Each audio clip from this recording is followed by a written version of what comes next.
Welcome to the Fusion Flow podcast, the space where we dive deep into emotional healing, personal growth, and reclaiming your power. Your host, Erica Carter-Folk, is a transformational coach, breathwork guide, and your partner on this journey to wholeness. Let's flow into today's episode. Hello, love. Welcome back to the Fusion Flow podcast. I'm your host, Erica, and today we're diving deep into a topic that has so many of us in the chokehold: people pleasing. It's that pattern of saying yes when you want to say no, of putting everyone else's needs ahead of your own, and of abandoning yourself just to keep the peace. But before we dive in, let's take a moment to ground ourselves. If you're in a safe space, close your eyes and take a deep breath in through your nose. Hold it for a moment and exhale slowly through your mouth. Now picture this. You're standing in front of a mirror, looking at yourself. Behind you are all the expectations, the favors, the constant yeses you've given away. And with each one, you feel a weight pressing on your shoulders. Now imagine yourself gently removing those weights one by one. With each one, you feel lighter, freer, more like yourself. That's what we're going to start doing today. Letting go of what doesn't serve you so you can step into your power. All right, open your eyes if you close them. Let's talk about people pleasing. Let me set the scene. You're exhausted, your to-do list is a mile long, and the only thing you want is a moment to yourself. But instead of saying no, you agree to bake cupcakes for the school fundraiser, cover your coworker's shift, or listen to your friend vent about their breakup for the 100th time. Why? Because saying no feels impossible. And here's the kicker. After all that effort to keep everyone else happy, you're the one left feeling drained, resentful, and invisible. That sound familiar? Let's get real for a second. People pleasing isn't about being nice. It's about fear. Fear of rejection, fear of conflict, fear of not being enough. And while it might feel like you're keeping the peace, what you're really doing is abandoning yourself. But here's the truth, love. You don't have to live like this. You don't have to sacrifice your own needs to make everyone else happy. You can break free from this pattern, and today I'm going to show you how. So grab your tea, your journal, or just settle in, because we're about to have a very real, very necessary conversation about breaking free from people pleasing and setting boundaries like a boss. Before we dive into the why, let's take another grounding breath. Inhale deeply through your nose, hold it for a moment, then exhale through your mouth. Let that breath remind you that your needs deserve space too. All right, let's talk about where this people-pleasing pattern comes from. Spoiler alert, it didn't just show up out of nowhere. For many of us, people-pleasing starts in childhood. Maybe you grew up in a household where love and approval felt conditional, where you had to be the good kid to avoid conflict or earn affection. Or maybe you had a parent or caregiver who was unpredictable, and you learned to tiptoe around their emotions to keep the peace. Here's where the science comes in. People-pleasing isn't just emotional, but there's a biological layer. When your nervous system senses a threat, like conflict or rejection, it can trigger a fawn response. Let's talk about the fawn response for a second. You may have heard of fight or flight, how your body prepares to protect you from danger. But there's another response, fawn. It means you keep the peace by pleasing others, avoiding conflict, or becoming overly agreeable.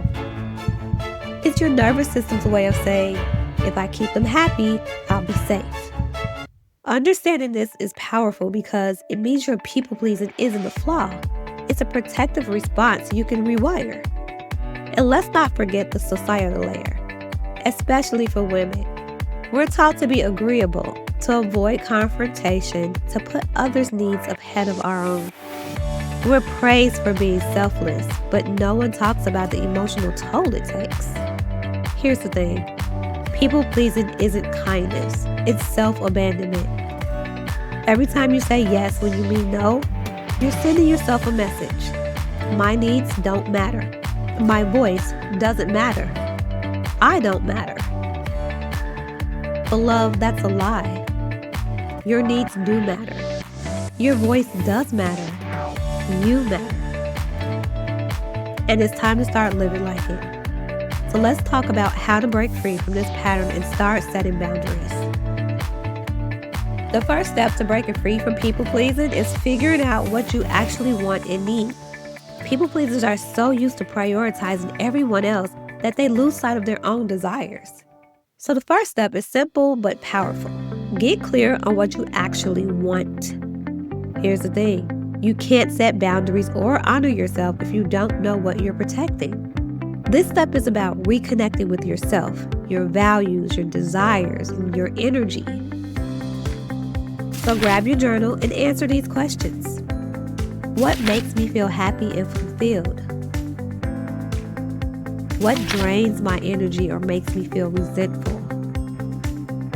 What do I need more of in my life?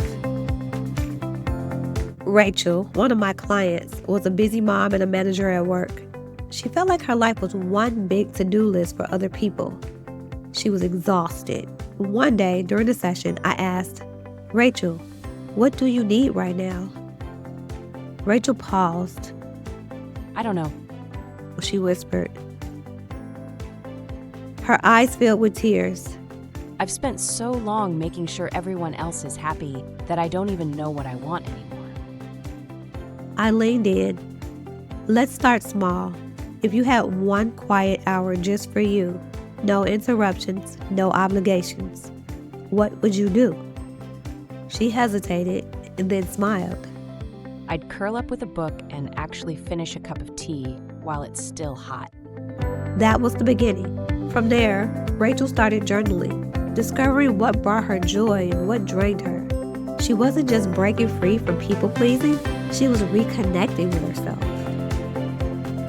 What's one thing you crave right now that you've been too busy pleasing others to give yourself? This moves us to setting boundaries like a boss. Let's get something straight. Saying no doesn't make you selfish. It makes you honest. And honesty is a form of self-respect. People pleasers often feel like saying no is letting someone down. But here's the truth. Every time you say yes to something you don't want to do, you're saying no to yourself. So this is how to start saying no. Be polite but firm. For example, I really appreciate you thinking of me, but I can't commit to that right now. Don't over-explain. You don't owe anyone a detailed reason for your no. No is a full sentence.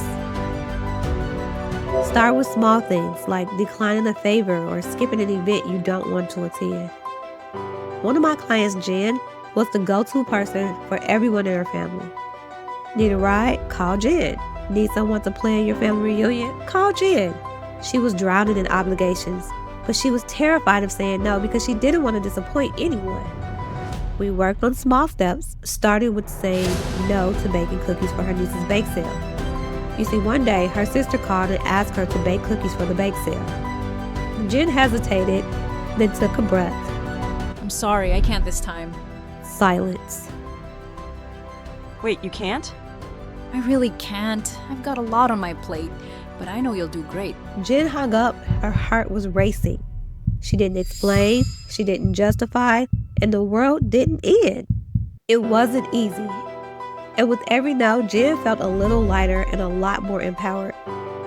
The next time someone asks you for your time, ask yourself, am I saying yes out of love or out of fear? Let's talk about setting boundaries like a boss. Boundaries are not walls. They're bridges to healthier relationships and healthier you. They're about teaching people how to treat you and protecting your peace. So this is how you set a boundary. Be clear and direct. For example, I need some time to recharge so I won't be able to attend. Stick to it. Don't let guilt or pushback make you waver.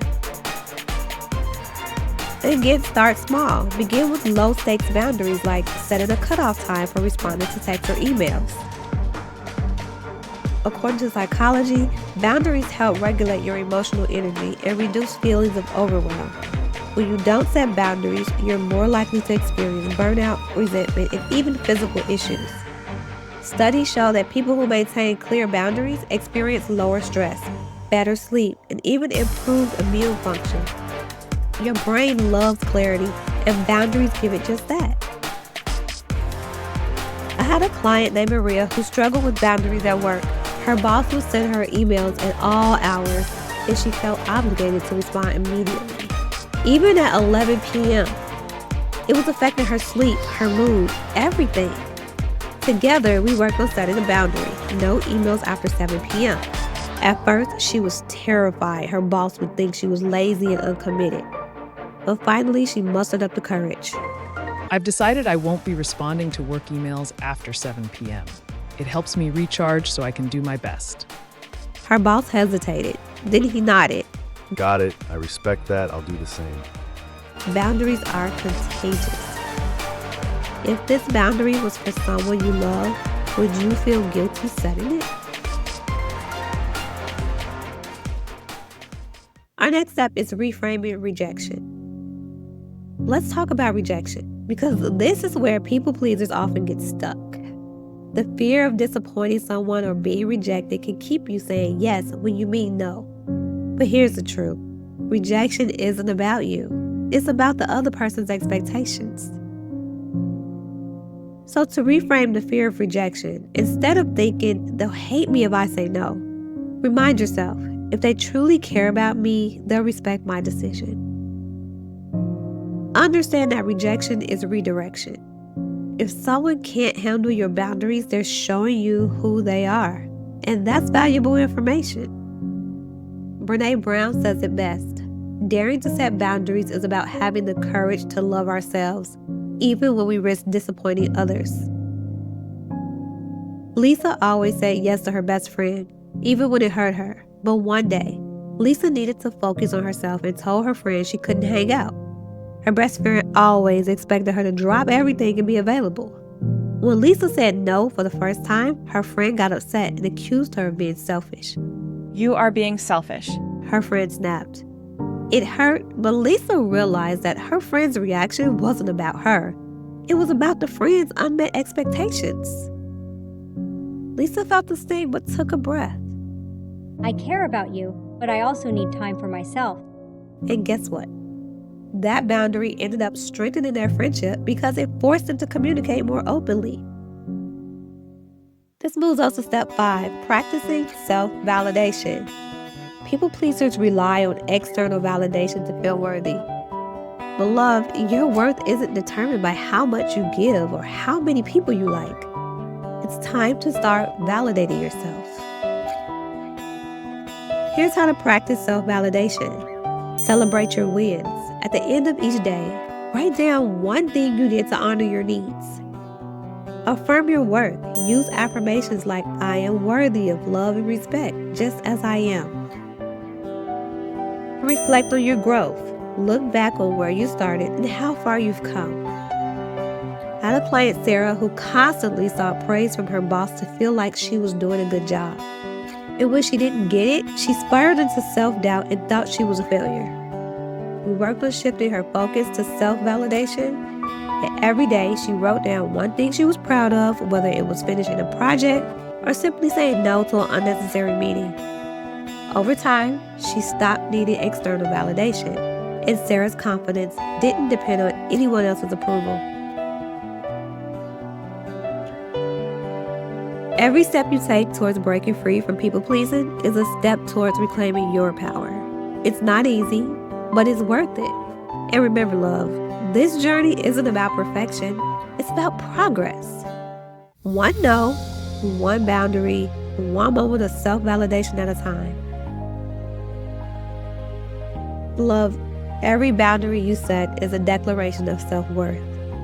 It's a love letter to yourself that says, I matter and my needs are important. So go out there and love yourself enough to disappoint someone else.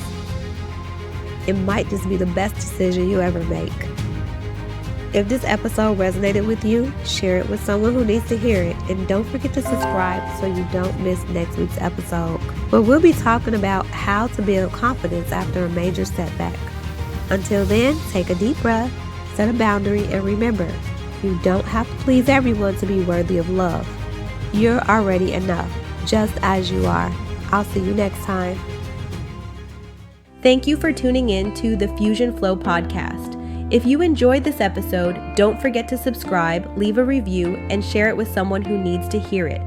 For more tools and resources, visit mind-fusion.com or find us on social media at Mind Fusion Coach. Until next time, love, keep breathing, keep growing, and keep showing up for yourself.